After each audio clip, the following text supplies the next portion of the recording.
Single-day tickets to Epic Universe are still not up for sale, but you know what we're seeing? We're seeing the Grand Hotel over there, the Helios, is already booked up for weeks. It is sold out over there. Let's talk about Epic Universe here on That Park Place.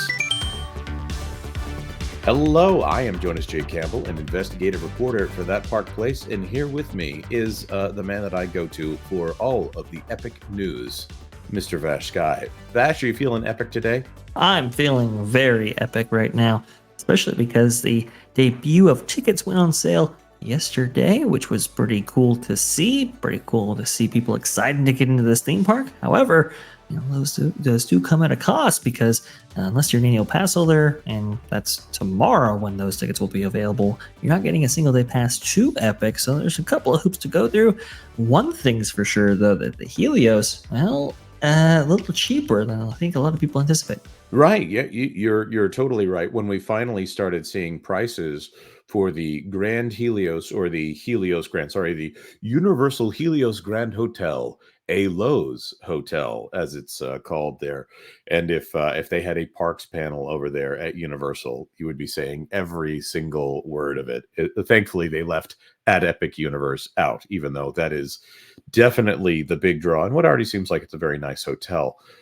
We assumed that this hotel was going to be on the premium end. I mean, minimum $700, $800 a night for maybe the How to Train Your Dragon room, which looked to be the kind of thing where your kids want to spend that much money on it because, oh, cool, could we stay in the room that's themed to the thing that we want to go to? Where you're kind of making excuses. You don't really have to worry about how nice the room is because you're going for that gimmick, that headline chasing. However, when we finally started seeing rooms, and we've covered this in a video on That Park Place before, we're talking more like $300 a night, $350 a night, which puts it at half the cost of a Disney Deluxe resort. And what is deluxe about a Disney Deluxe resort? Well, you would presumably get better access to the parks and things like that. And you don't get much better access to a park than being able to walk straight out of your hotel and into Epic Universe as you can with the Helios Grand Hotel. My goodness. Also, the amenities look to be just great. This is the thing. Again, we were assuming this was going to be super expensive, and it's not. But now, Vash, I'm going to pass this to you. We were assuming this was going to be a lot more than it actually ended up being.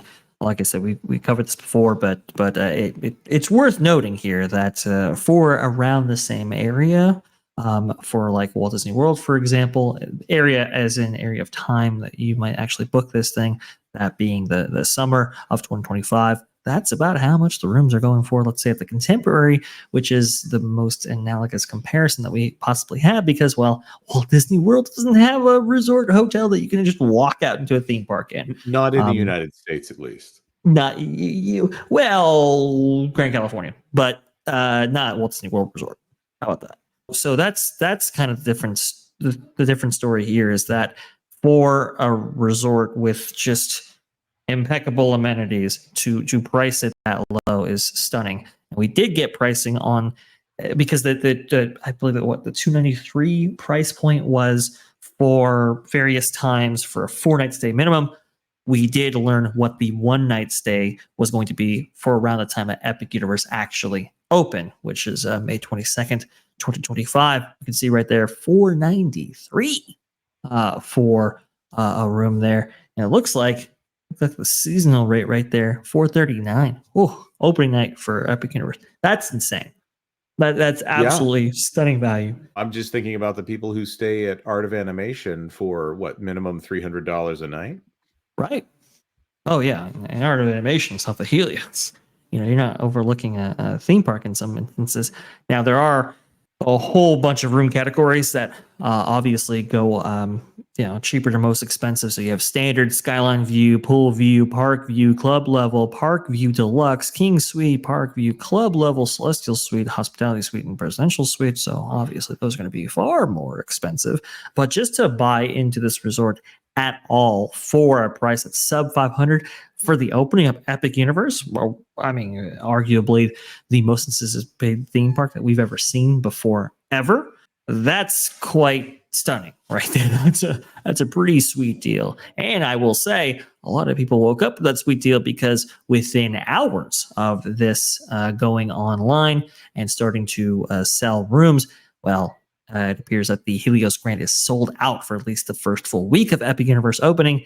I didn't look any further than that. That was Theme Park Express with that information right there. And then Wizard did a little bit of investigatory work and saw that there were still rooms available for the Helios, but no sooner than June 15th is what his research was coming up. And we actually just tried to conduct a little bit of research before the show, and we were having a very hard time trying to find anything for the Helios in the month of May, and even before that June 15th time period. So I believe Theme Park Wizards reporting on this is correct. Perhaps you can still find something now, but it's going to be tough sledding here. People are really excited about the grant. Yeah. So I'll say this: the 16th is the earliest that I was able to find a single room for one guest over there at the Helios Grand. That was the first clear spot. There was one day that I found, and it was leading into a weekday. I guess that the 8th, there was still some availability, but everything else is booked up here, going all the way to the 16th. So we're nearing 3 weeks here already booked up at the Helios Grand for a hotel that, by the way, they have not offered single day tickets to this yet. And for those of you who are not aware, annual pass holders are still not guaranteed that they can get into the park. They have to buy tickets like everybody else, which is, as of the recording of this, going to be happening tomorrow. Yeah, October 24, 2024 is the official date they've given for pass holders to buy single day tickets as part of I believe, a preview experience before the park officially opens May 22nd, 2025 there. That's going to be significant because I think there's going to be some kinks to work out here. Now, I don't anticipate a Tion's by Adventure situation, but you're talking about brand new attractions that haven't really been tested in the full way that maybe perhaps other Universal experiences have.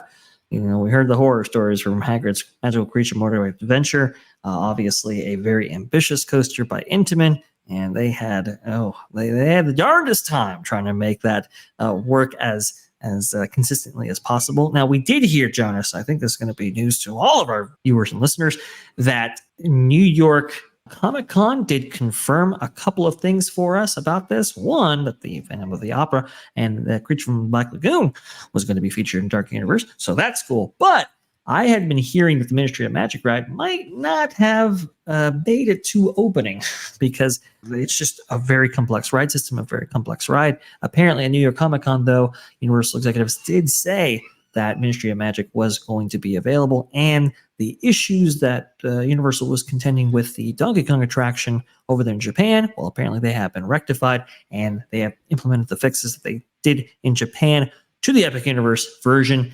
That should be available on day one as well. So a very exciting time for Universal and for theme park fans everywhere. Awesome. Now, I did hear that when the escape from Gringotts happened, Warwick Davis and Tim Burton might have even been on the ride, because he wrote it with Helena Bonham Carter, who of course played Bellatrix Lestrange, and that the ride actually froze in the middle, and they were stuck there for a very long time, to the point where Tim Burton himself tried to exit the ride vehicle, to which all of the Universal Studios people were freaking out a little bit. I'm thinking they probably want to avoid a situation like that.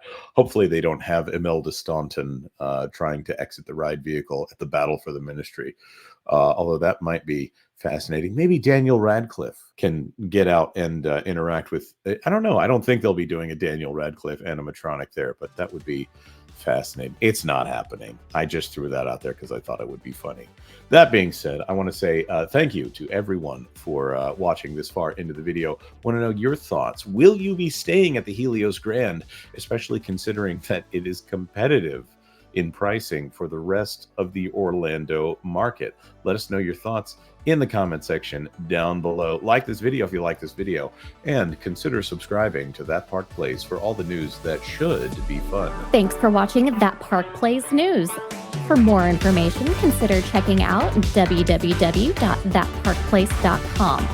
And don't forget to subscribe, share, like, and send this out on your favorite social media account.